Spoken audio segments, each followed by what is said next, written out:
Welcome to the Film Festival Cottbus 2020, and hello to Bori, Máté and Péter Lichter, the directors of Philosophy of Horror, a symphony of film theory. Thank you very much for your time and your wonderful film. Thank you so much, and thank you for having us. How did you come up with the idea to mix the chapters of a film theory book with old film reels?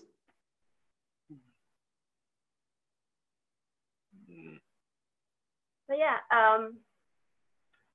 first of all, it has to do something with the genre of horror, because we are really big fans of this particular genre, and we also have a background in film theory.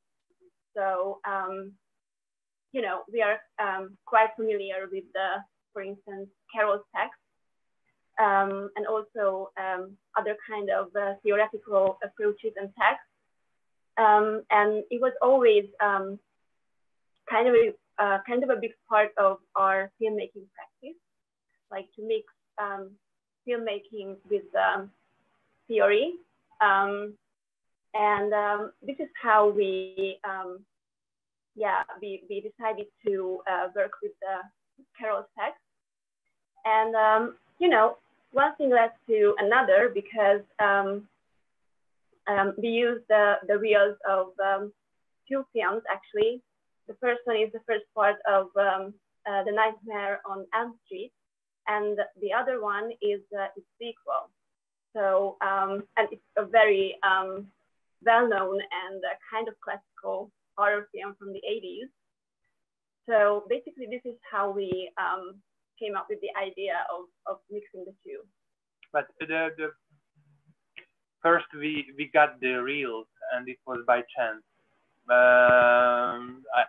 We bought the reels basically by chance, and after we got the two films on 35mm, we started to think how we can process the film, and we really like.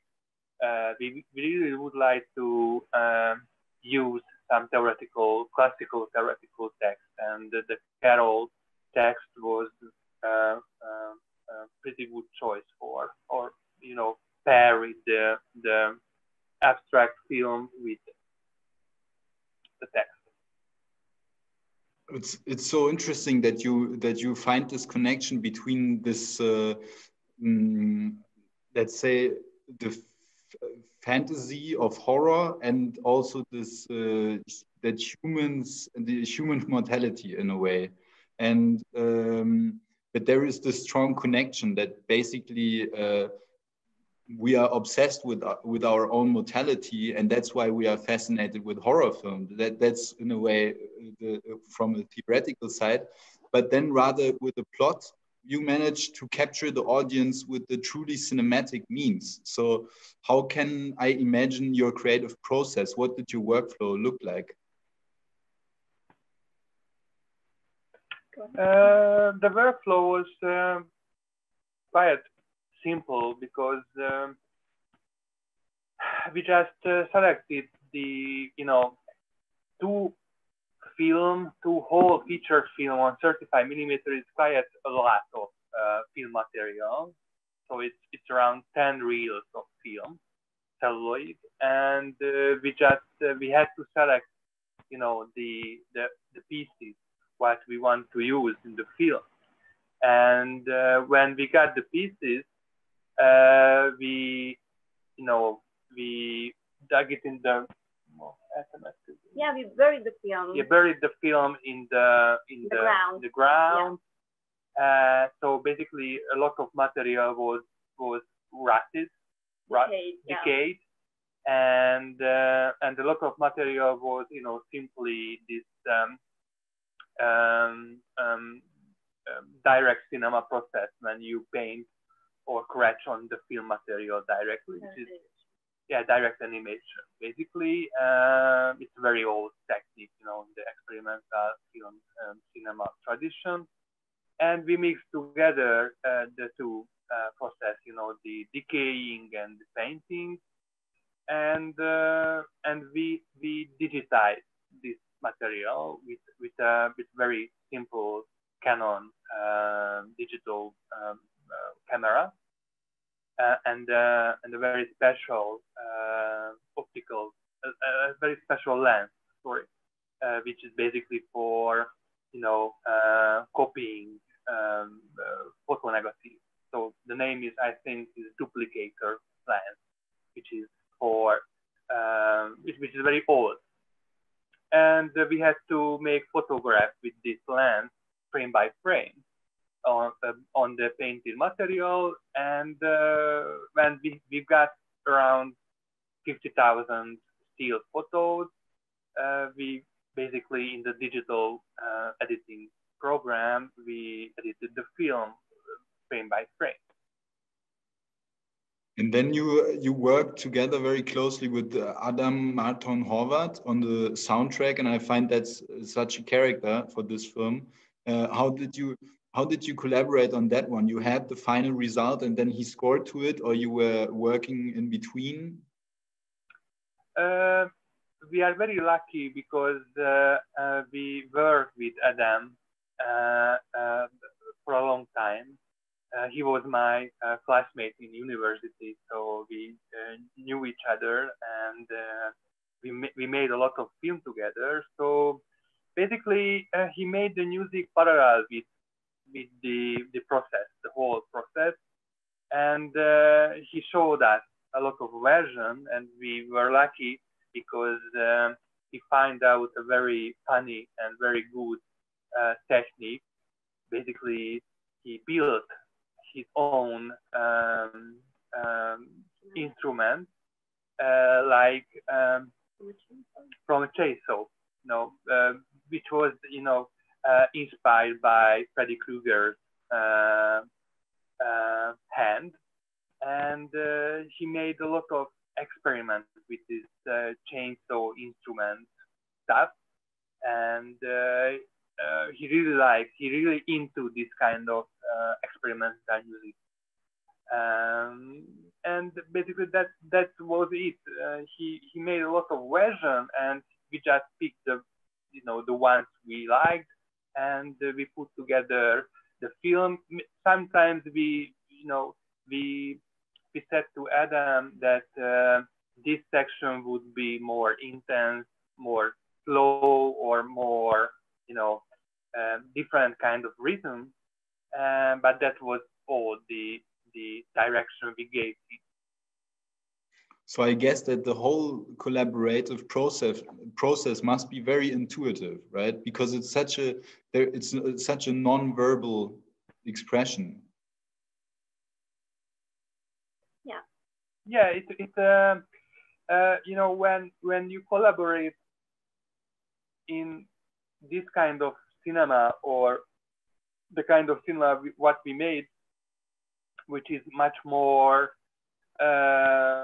non-linear or non-narrative cinema or experimental cinema, you have to collaborate with people who understand you from half sentences and only very few hints, because you collaborate with people who you know very well, and this collaborative process is very based on feelings, not very strict narrative direction or genre conception, just feelings and impressions. So yeah, as you said, it was very intuitive. And can you talk a little bit about your inspirations? Like, from me, the first source of inspiration I thought of was Stan Brakhage, but with Stan Brakhage I only know the very short films that he painted on, and I thought it's amazing what happens when you do this on a long film, when you really because with Brakhage it never settled for me, the feeling, and here this transformation of color on film and destructing material and everything, it's it works because I get the time to observe it slowly, you know. Yeah, well, we certainly have cinematic inspirations from experimental cinema, and you are right that we kind of familiar with Breckich's work, or for instance, Stephen Boomer's work, and we are, you know, generally inspired by fan footage cinema, fan footage film, but we also get a lot of inspiration from other things like music or literature, and also from our theoretical readings and studies. So yeah, it's really not just about cinema for us. Yeah, for me, Breckich was very important, like 12 or 15 years ago, when I deeply involved in experimental film history because of my PhD, and I really loved, and now I also love Breckich. But this, you know, in the North American tradition, the US and Canadian experimental cinema tradition, Breckich and Bailey's has a big impact, and till now, a lot of filmmakers makes this kind of abstract, lyrical, fan footage or experimental documentary films, like Brummer, as Bori mentioned, or Dan Brown, or Guillaume Valley, or in the Austrian tradition, Peter Lichter was also a big impact on me. So we have a lot of source from experimental cinema, but as Bori mentioned, I can, you know, absolutely underline this.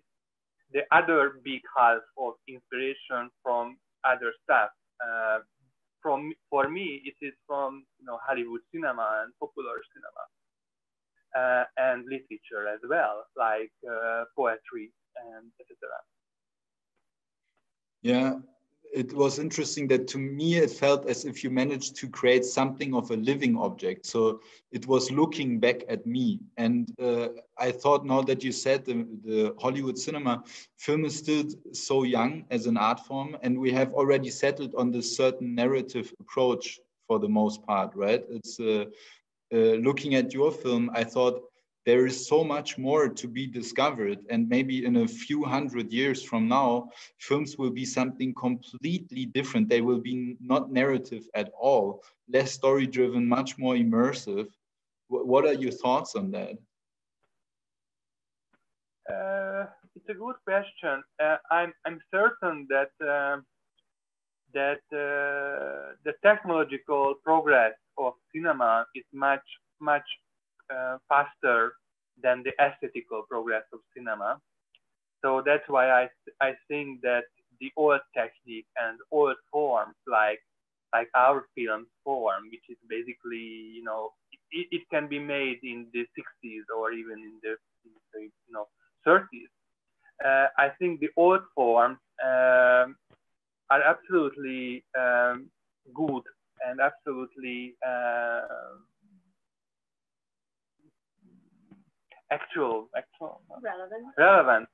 relevant now, because a lot of things haven't done in this form.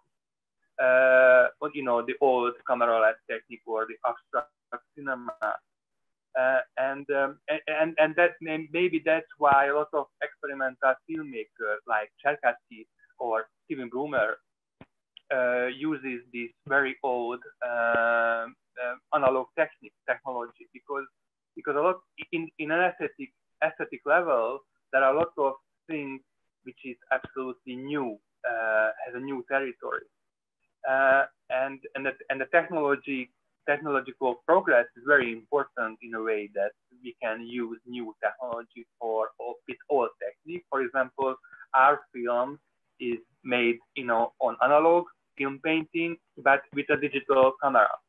So without the digital camera and the digital editing process, we cannot make this film. So, but I think in the future, I hope that this kind of old technique and old forms and basically the very traditional narrative cinema will be, stay with us, and we can, make some kind of dialogue with the new technology and the new forms. And I think the most exciting things happen when the new things dialogue or make a dialogue with the old thing.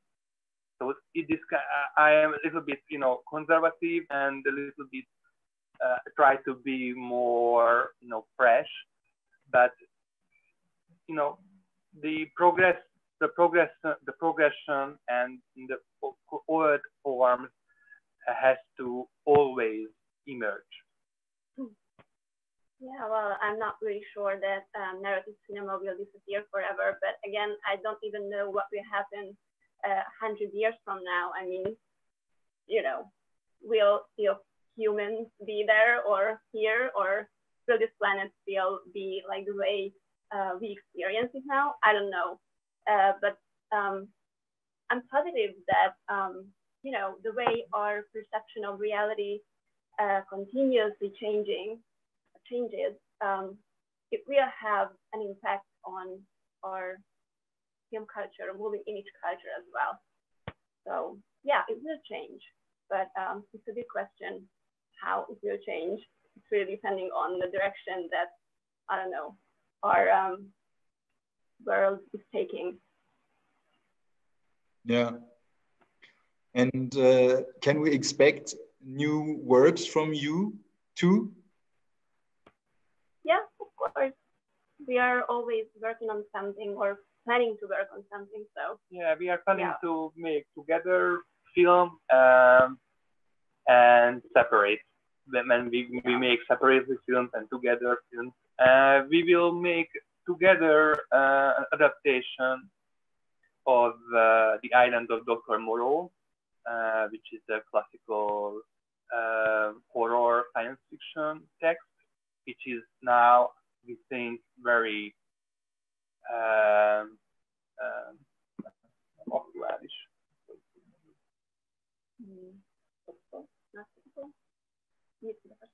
Nagyon aktuális. It is very topical. Yeah.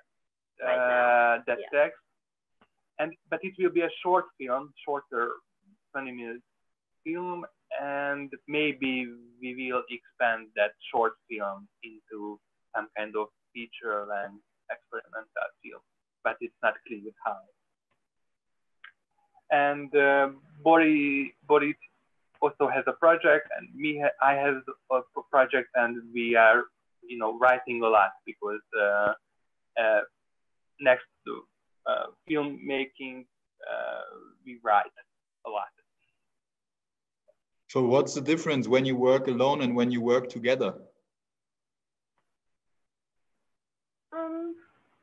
There is not much difference between, the procedures, really.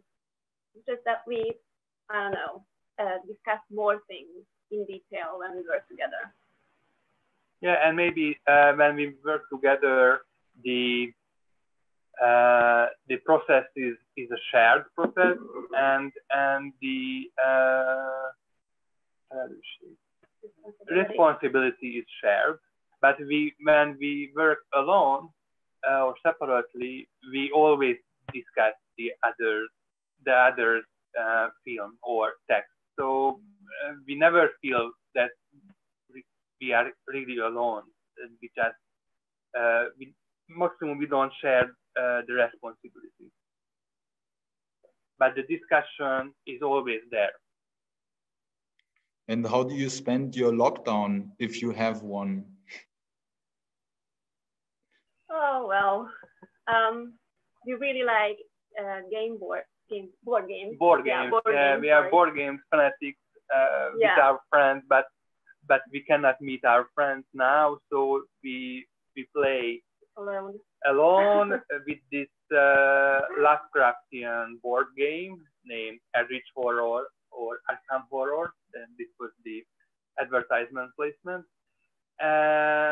So we are really addicted to that board game, and we watch films every evening, like trashy Hollywood movies or classical Hollywood movies, or really any kind of movies. But we don't really watch experimental cinema. So that's true. And we read a lot. We read a lot, and mostly sports. I do sports. Yeah. Bori do sports. I have to do more, and we write a lot. So basically, our time is about now, and this year was about, or maybe the half of the year was about writing. So it sounds very productive. Yeah, kind of. Yeah, we are kind of productive because I am a teacher at the University of Pécs, so I have to work with that stuff also. So my time was divided into filmmaking, writing, and teaching. But the teaching is very similar to writing for me, because the classes I have to prepare. So, and the preparing is reading and writing. So basically I make notes, lot of notes for the classes. So it's very close to the writing process. All right, then I thank you very much for this Q&A, and I'm looking forward to see new works of you soon. Thank you so much. Thank you so much.